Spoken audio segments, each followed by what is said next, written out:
Man, here we are at football practice at Greenbrier. He's talking to basketball coach Jared Robertson. But Jared, you hold a lot of hats here, and AD and assistant football coach, basketball coach. But I wanted to talk to you a little bit about basketball. We had a team, two teams from your region played for the state championship last year, and you guys are 1 year removed from being at the state tournament yourself.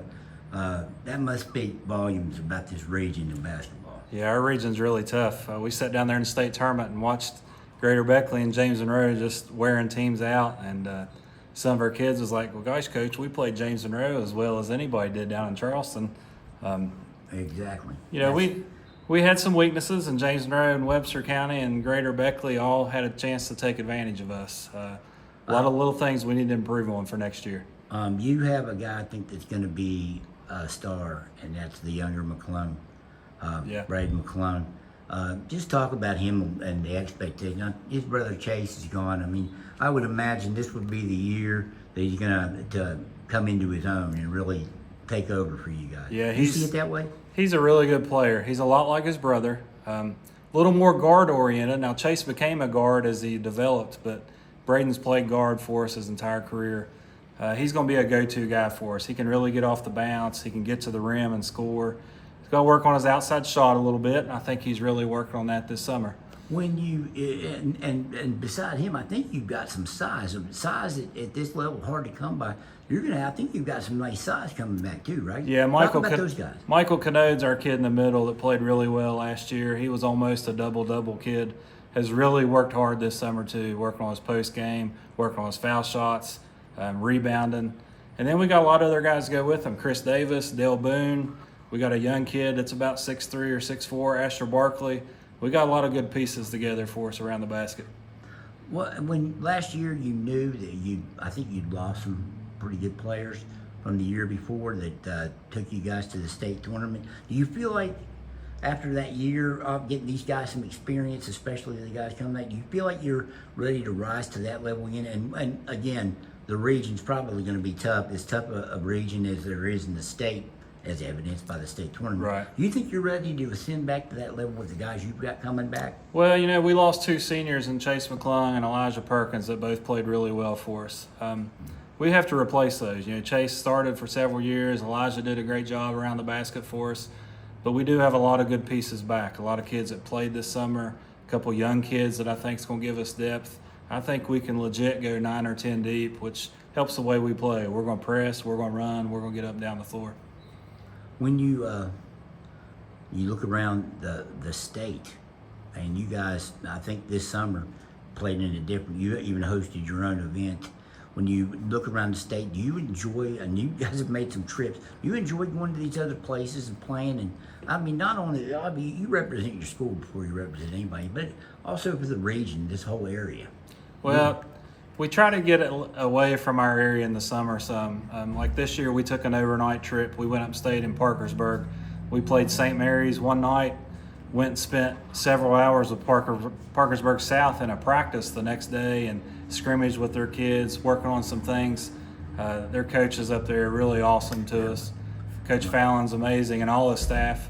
And then that night, we came down to Poca and played Coach Osborne on our way home. So you go St. Mary's, Parkersburg South, and Poca in a trip that it was nice. But, you know, our kids, we stayed the night. We ate team meals, had a great time. And I really think our kids are coming together. What did they get out of that? I mean, that you just said 3, pretty storied program. You're talking about state championship and state tournament contenders Right. every year. What did you think your guys got out of it? Is it also just seeing how other people live and play?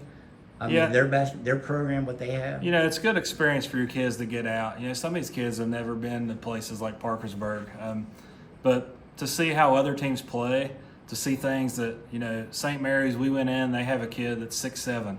You know, Michael Canode's a big kid in single A, and he was dwarfed by their center. You know, it made him work on his game, for example. You know, Parkersburg South plays a lot like us. They're just taller and faster and more of them, but it was really good. You know, our kids got in and competed with them. I didn't know that we could really get to the end of their practice and scrimmage with them, but our kids jumped in there and competed and did well. and our kids are just great for each other, helping each other and encouraging each other. And that's what high school athletics is all about. These kids having these experiences and being better people from it. When you go to a place like that, you come back and you guys hosted, among other people, James Monroe. You learn from going to events like that and then putting on things here so guys can come down here and see what you guys got going on. Because you, over the last 3 or 4 years, a really good program. And traditionally, this has been a pretty good basketball school. Yeah, we've really had a nice run for several years, and I think we can continue that for the next couple of years. The way we have kids working hard. I like to have an event here in the summer. Back pre-COVID, I had, we'd have 12 or 13 teams here in a big shootout. But we did a 4-team one this year: James Monroe and Tigard's Valley, and put me on the spot here. Who was the other one? Van. Coach Gogas brought Van up. So and had a nice mix of teams and different styles and really, really great for our kids to see different things in the summer. Do you think because you do have a program planned to that level, you'll get back to the pre-COVID days where you can maybe have more teams in? Would you like to do that? Yeah, for one thing, you can make a few dollars in the summer selling concessions and that kind of stuff. But I think it's good to get, I like to have other teams here, especially teams we don't play normally, see how coaches run their teams, see how they play, different styles. You're always learning no matter how long you've been coaching. You've done a lot of these summer things. How much stuff have you picked up you think that you actually come back and implement it and use it? Do you pick up things every year at these things? Here's a couple easy ones from this summer. We went and played Polka, who we're playing this season. Oof. And Coach Osborne is maybe the best defensive man-to-man coach in the state. And got to sit with him and talk about how they run their pack line and how they adjust and how they rotate and stuff like that. And then Coach Fallon up at Parkersburg South, we watched them play in the state tournament and actually tracked him down at the Brown All-Star game over at Shady this spring. And I said, would you mind if we just brought some kids up and watched you practice? And he's like, absolutely. And he talked to us about how they do their full court man and how they trap out of it. And it was a nice learning experience for us. They both shared film with me. Lots of good things for us to point towards this season. Is that not the great thing about basketball? That you can learn everywhere you go? Something? Yeah, the nice thing is I think football has become a little bit cookie cutter. A lot of people are doing the same thing. Not everybody, but a lot are. But in basketball, you still see the pure man-to-man that Polka's going to play. What sport did you play in college? I was a walk-on in football at Virginia Tech, actually. Had some small schools. We try not to hold that against you. Had some small schools talk to me about basketball. Well, that's what I was. I played it all when I was here at West, but is that why you took? Was there a reason you chose basketball? Well, I started coaching basketball first at the middle school here. Coach Fitzwater gave me an opportunity out there, and then I was coaching there with Coach Thomas. And then when Coach Fitzwater was out here, I moved up here as assistant for several years, and he was great to me over the years with basketball. But, my dad has been in my life, right by my side. And when he was here at West, he coached basketball, football, and track for years. So I guess it's in my blood to be here at Greenbrier West coaching. Same thing, right? Yeah. So far, I've stayed with 2, but the AD duties I think probably makes up for not having the third sport. That kind of gets you in every sport, then. Yeah. So. Well, sports was my life growing up. Sports really helped me to look at how life is, and I like to give back to our kids here in our community. I want to ask you this before we wrap it up. There's been debate, and I just saw a pro athlete, and I think it was Rob Gronkowski, came out and said, don't specialize. And that's kind of starting to become a thing again, for whatever reason. What would you say to kids that might be thinking about, if you got a kid here at West and they, Coach, I think I'm just going to need to work on my baseball.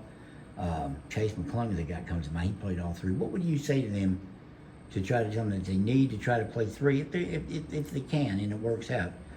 Well, what is your opinion on 3 sports versus special? There's multiple coaches in the pro level, football, basketball, baseball. It doesn't matter what it is, that all say they want their kids in high school playing all sports. It's the time of life that your body's developing. It makes your different muscles work. It makes you get stronger in different areas. And I think it's a shame that we've had so many high school kids specialize in one sport too soon. We have kids here that, like, I'm not going to play football. I'm going to just play basketball. And it's kids that could really help us, across the board for our school and help them as an individual as well. I guess if you don't want to play, you probably shouldn't. But if you're just on the line, you could do it and you want to do it, but you're afraid of throwing away maybe a golden opportunity in another sport the next Yeah, week. if you don't want to play, sports are a grind. Come out here in August for 3 weeks in football practice. If you don't want to be there, it's tough because you're probably not giving good effort. But hopefully you can look around and think, these are my buddies, these are my teammates. It may be my number 2 or number 3 sport, but I'm going to come here and work hard and help our team be successful.